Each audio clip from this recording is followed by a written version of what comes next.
माता कौशल्या से अनुमति प्राप्त करने तथा विदा लेने के पश्चात राम जनकनंदिनी सीता के कक्ष में पहुंचे।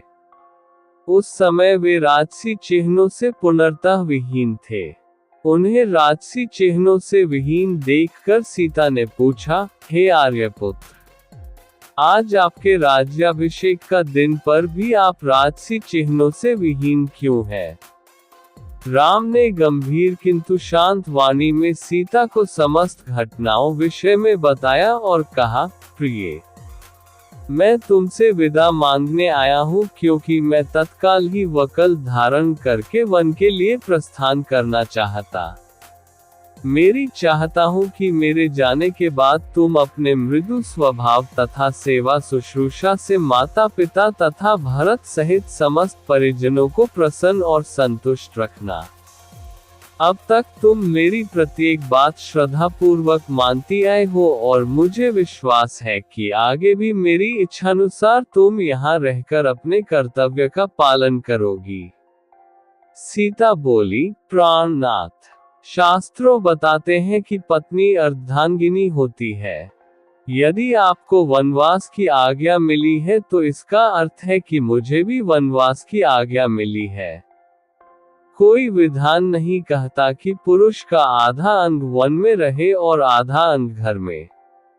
हे नाथ, स्त्री की गति तो उसके पति के साथ ही होती है, इसलिए मैं भी आपके साथ वन चलूंगी। आपके साथ रहकर वहां मैं आपके चरणों की सेवा करके अपना कर्तव्य निभाऊंगी। पति की सेवा करके पत्नी को जो अपूर्व सुख प्राप्त होता है वह सुखलोक और परलोक के सभी सुखों से बड़ा होता है। पत्नी के लिए पति ही परमेश्वर होता है। यदि आप कंद मूल फलादि से अपनी उदर पूर्ति करेंगे तो मैं भी अपनी क्षुधा वैसे ही शांत करूंगी। आपसे अलग होकर स्वर्ग का सुख वैभव भी मैं स्वीकार नहीं कर सकती।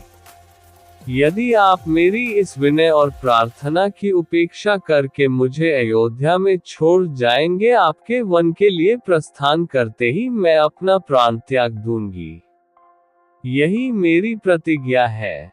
राम को वन में होने वाले कष्टों को ध्यान था, इसीलिए वे अपने साथ सीता को वन में नहीं ले जाना चाहते थे। वे उन्हें समझाने का प्रयत्न करने लगे, किंतु जितना वे प्रयत्न करते थे सीता का हठ उतना ही बढ़ते जाता था। किसी भी प्रकार से समझाने बुझाने का प्रयास करने पर वे अनेक प्रकार के शास्त्र सम्मत तर्क करने लगती और उनके प्रयास को विफल करती जाती। जनकनंदिनी की इस दृढ़ता के समक्ष राम का प्रत्येक प्रयास असफल हो गया और अंत में उन्हें सीता को अपने साथ वन ले जाने की आज्ञा देने के लिए विवश होना पड़ा। सीता की तरह ही लक्ष्मण ने भी राम के साथ वन में जाने के लिए बहुत अनुग्रह किया। राम ने बहुत प्रकार से समझाया, किंतु लक्ष्मण उनके साथ जाने के विचार पर दृढ़ रहे। परिणाम स्वरूप राम को लक्ष्मण की दृढ़ता, स्नेह तथा अनुग्रह के सामने भी झुकना पड़ा और लक्ष्मण को भी साथ जाने की अनुमति देनी ही पड़ी। सीता और लक्ष्मण ने कौशल्या तथा सुमित्रा दोनों माताओं से आज्ञा लेने बाद अनुनय विनय करके महाराज दशरथ से भी वन जाने की अनुमति देने के लिए मना लिया। इतना करने के पश्चात लक्ष्मण शीघ्र आचार्य के पास पहुंचे और उनसे समस्त अस्त्र शस्त्रादि लेकर राम के पास उपस्थित हो गए। लक्ष्मण के आने पर राम ने कहा, हे सौमित्र, वन के लिए प्रस्थान करने के पूर्व मैं अपनी संपूर्ण संपत्ति ब्राह्मणों, दास दासियों तथा याचकों में वितरित करना चाहता हूँ, इसलिए तुम गुरु वशिष्ठ के ज्येष्ठ पुत्र को बुला लाओ। यह अंश श्री रामचरित के एक महत्वपूर्ण प्रसंग का वर्णन करता है, जिसमें श्री राम अपने वनवास के निर्णय को स्वीकार करते हैं और अपनी धर्मपत्नी सीता तथा अनुज लक्ष्मण के साथ उनके संकल्पों और अनुरोधों के आगे झुकने को बाध्य हो जाते हैं। इस प्रसंग में कई महत्वपूर्ण पहलू स्पष्ट होते हैं। 1. धर्म का पालन और कर्तव्य निष्ठा। राम ने अपने पिता की आज्ञा का पालन करते हुए वनवास स्वीकार किया। यह उनके धर्म और कर्तव्य निष्ठा का परिचायक है। 2. पतिव्रता धर्म का आदर्श।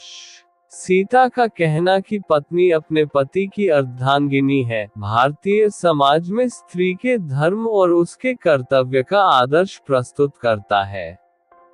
उन्होंने हर स्थिति में राम के साथ रहने का निश्चय किया, चाहे वह सुख हो या कष्ट। 3. लक्ष्मण का आदर्श भ्रातृत्व। लक्ष्मण ने भी राम के साथ वन जाने की जिद की, जो उनके आदर्श भ्रातृत्व और त्याग को दर्शाता है। उनका कर्तव्य बोध और सेवा भावना राम के प्रति उनकी निष्ठा को प्रकट करते हैं। 4. शास्त्रीय ज्ञान और दृढ़ता। सीता ने शास्त्रीय तर्कों का सहारा लेकर अपने हठ को स्थापित किया। ये दिखाता है कि धार्मिक और सामाजिक नियमों का पालन करते हुए भी अपने अधिकार और कर्तव्य के प्रति जागरूक रहना आवश्यक है। ये प्रसंग त्याग, समर्पण, निष्ठा और धर्मपालन की उत्कृष्ट उदाहरण है, जो रामायण के आदर्श चरित्रों को उजागर करता है। इसमें व्यक्तिगत इच्छाओं के स्थान पर कर्तव्य और मर्यादा को महत्व दिया गया है।